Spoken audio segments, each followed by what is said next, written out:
Okay, quarterback is dropped back in the pocket. Scan the field here. We got good coverage right down here by the cornerback. We got good coverage in the flats. There's nobody out there.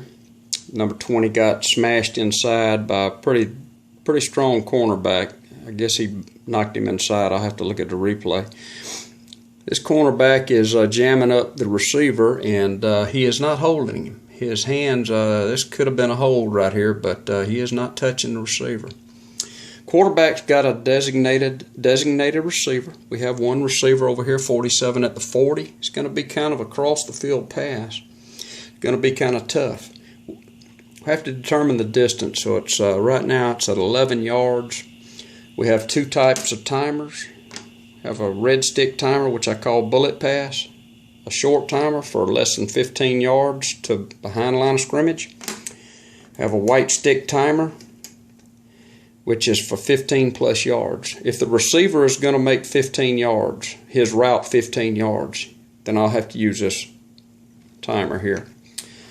So what we're going to do is I'm going to exercise my option on this receiver because he's covered. I got two defenders back deep, and this guy's all over him right here.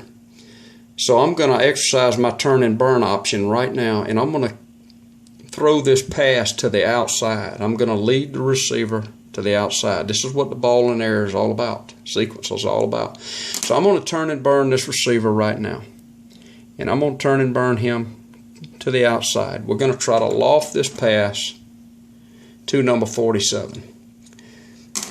I'll bring in the ttqb at this time, and I will put him in the exact position of the quarterback. I would mark the quarterback. I'm going to guesstimate it right now, but I put him in the same position. This is for just in case a sack might occur, but we don't want a sack on this play.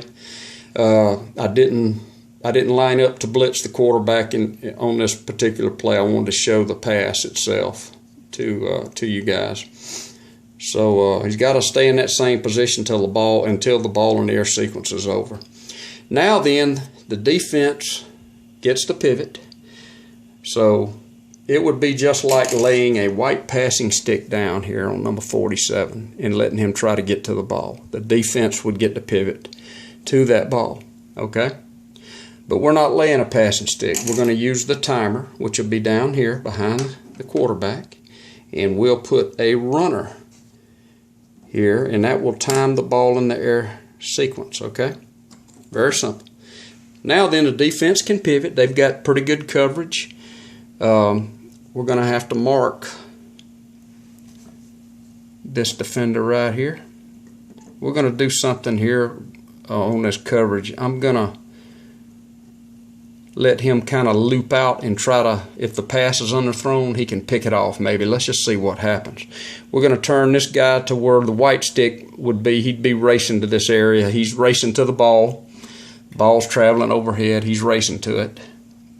And this man here is he's far out of the play, but he can get back into the play with the ball in the air sequence. He's going to run toward the ball.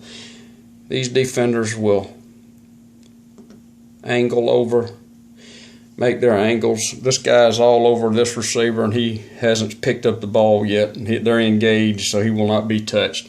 And this is part one now of the ball in the air sequence. We will throw the pass on the ttqb, and we'll lead the receiver toward the sideline away from these defenders for part two.